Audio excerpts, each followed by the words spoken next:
Hey, it's Thomas Mulready from Cool Cleveland. We are here at the Cleveland Arts Prize soiree. We're here with Atefeh Farajolahzadeh. Congratulations on being an Arts Prize winner this year. Thank you so much. You know, you are Iranian and you work in photography and installation, right? Is there a particular person that has inspired you culturally? Because you work with your different cultures, correct? Yeah, for sure.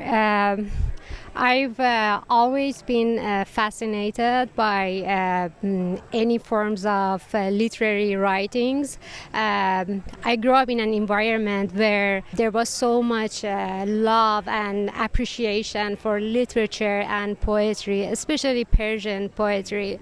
So that culture and my interest in literature, reading literature from different parts of the world inspired me and formed and shaped my way of seeing and how I approach to visual art and art making. Right. Yeah. The work you do is not inexpensive. It involves a lot of technology often, video, installation. This comes with a $10,000 prize. Congratulations. Thank you. Do you have any idea what you're going to do with any of that? You have plans for that? Yeah, for sure. I really want to make a work about the Midwest. I've lived in 4 states in the Midwest, and I have kind of personal connection. But more than that, I'm really interested in the concept of place and psychology of place and how place makes people feel and how people make a place.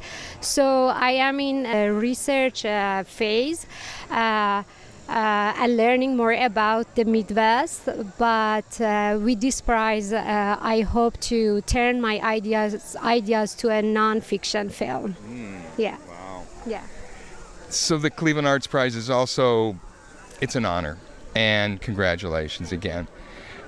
What do you think that will do? Do you think that's going to help move the career ahead? Yeah, of course. I said I have some ideas that needs kind of financial support to bring it to life. Right. So definitely this prize would help me to push my practice to the next level. Right. Yeah. Well, you're already at a great level, Atefeh. Thank you so much for breaking away from the party here and talking to us. Congratulations again. Thank you so much. Yeah. It's Thomas Mulready from Cool Cleveland. We are here at the 2023 Cleveland Arts Prize.